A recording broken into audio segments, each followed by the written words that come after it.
Ayan o. So, yan yung talong na gagamitin. Maya maya siguro, ayan, pwede na siguro ipasok yung kamay. Pero, sobrang init pa kasi niyan eh. Ayan.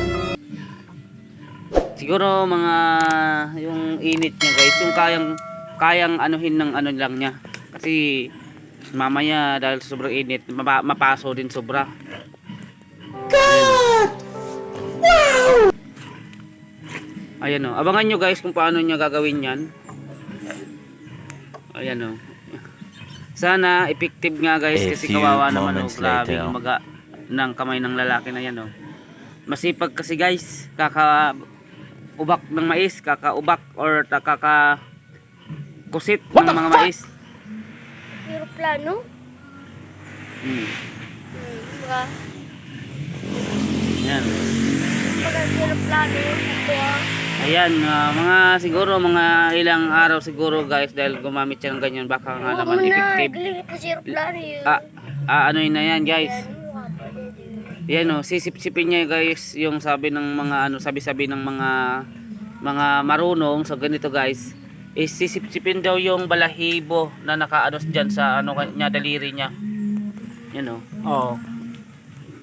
Grabe. Sisip-sipin daw yan eh. Sana effective kasi kawawa naman oh. Ano kaya ang tawag diyan sa uod na yan na nahawakan niya? Lipay. Lipay, kung tawagin sa Bicol, lipay or ulay pandik, alam kung anong tawag talaga niyan eh, exactly. Sino kaya makakasagot niyan guys? Comment nyo lang po kung ano talaga yung uri ng uod na nakakagat sa kanya or nakalason sa kanyang daliri. Ayan oh. Di pati siya guys pinapatulog gabi-gabi. Napupuyat na kirot sa kamay niya, kumikirot daw eh, parang nag-iipon ng nana. Ayan. Ito nga pala guys yung albularyo yan. Yan. Ayaw talaga guys interview yung ating albularyo. Ayaw talaga. Kaya kamay-kamay lang yung ipinapakita niya kasi nga ayaw talaga ng albularyo na yan magpakita. Ayan o. Ayan o. Pero marami naman nagsasabi na effective nga daw yan. Sabagay papatayin niya kasi kung ako ang tatanungin kasi guys. Parang effective din siguro kasi papatayin niya yung virus kung may virus man dyan. Kasi siyempre mainit pa yung ano eh. Mainit pa yung talong. Mainit yung bagay na isinuksok doon sa ano. Mainit. So magkakaroon ng tendency na maaring kung may virus man dyan o bacteria mamamatay nga kasi mainit. Ayan o. Ayan guys, isosoksok na niya ng daan-dahan. Yan o.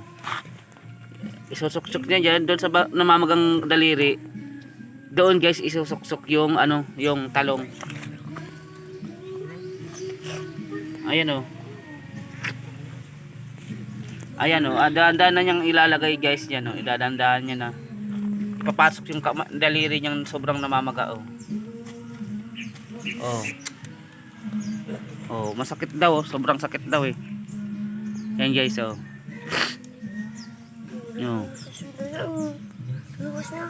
Dahil sa kasipagan niya guys, yan yung ang nakuha niya sa ng mais. Kaya ngayon guys, pindiho yung kanyang mga gawain sa bukid, di na siya nakakapagtrabaho guys. Kasi hirap na siya kasi yung kamay niya bagang namamaga talaga. Oh, yan, di na nga siya nakakapagdamo. Ang daming epekto guys ng ng uod na yan. Ang daming mga trabahong dapat nagagawa na niya ngayon, hindi na magawa-gawa basta dahil nga dyan sa isang uri ng uod na nangagat sa kanya. Ha? Kala mo. Udesan? Kanina sabi mo na. Ayan o. Oh yan, sinasalpak niya na guys mas maganda nga yan, mainit pa para patayin yung virus. Yun o. Ayan guys, parang ipapasok niya dyan o. Gagawin niya yung sing-sing o. Ayan, sa mga hindi pa nakakaalam guys, kapag guys, kung effective nga to guys, mas maganda. Ayan o. Sobrang init daw sobrang sakit dyan. Oh. Inihipan pa niya kasi mainit pa daw eh. Pero maganda yan, maganda naman siguro yan kasi mamamatay yung virus or bacteria na nasa kanyang daliring kumapit. Yan o.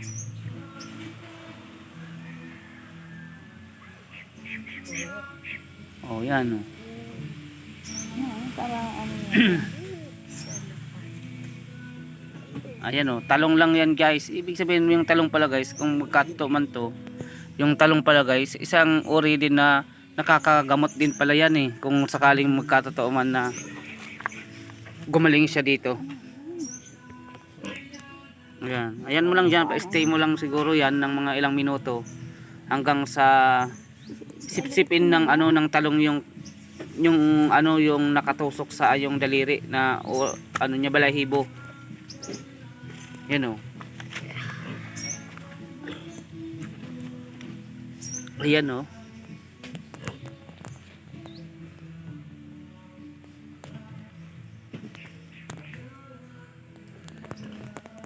Ayan nga pala guys. Magbubukid to guys. Dami niyang tanim-tanim sa palayan. Ang mga taniman niya, mga pichay, mga ano yan. Dahil lang sa isang uri ng uod guys. Na perwisyo yung kanyang mga gawain guys. Hindi na siya nakakapagtrabaho agad-agad. Ayan o. Kaya kayo guys, siguro I suggest kapag may nagbabalat guys ng mais or kapag mag-harvest ng mais ay kailangan may may gloves siguro o guantes ba yun or gloves Gloves. or magkaroon ng knitted gloves para hindi maano yung kamay gaya niya no. Nakahawak siya, di naman niya sadyang makahawak ng isang uri ng bulate or uod. Oh. Pero kung mayroong ganong PPE, at least ma-prevent or maiiwasan yung ano guys, yung ang ganitong uri ng insidente. Ano? Gumamit ng gloves kapag nag-uubak ng mga mais.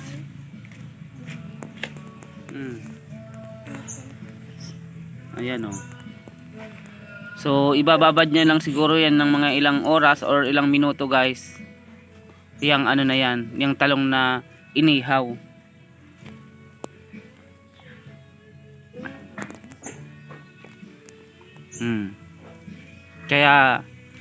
Kaya guys, ingat-ingat po sa lalo sa mga bukid nagtatrabaho guys. Maging ano sa sarili, maging maingat kasi gaya niya no, para di umanting sa ganitong uri ng ano ano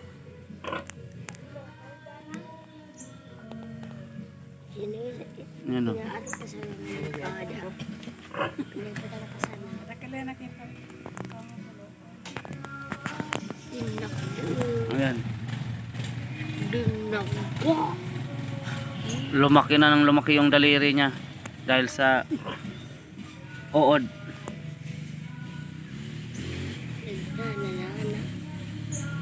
Ayan guys. So pag-update tayo guys sa mga susunod na araw kung sakaling totoo or effective yung ginamit na talong dyan sa kamay niya. Ayan o. Ayan. So thank you guys for watching and God bless to everyone.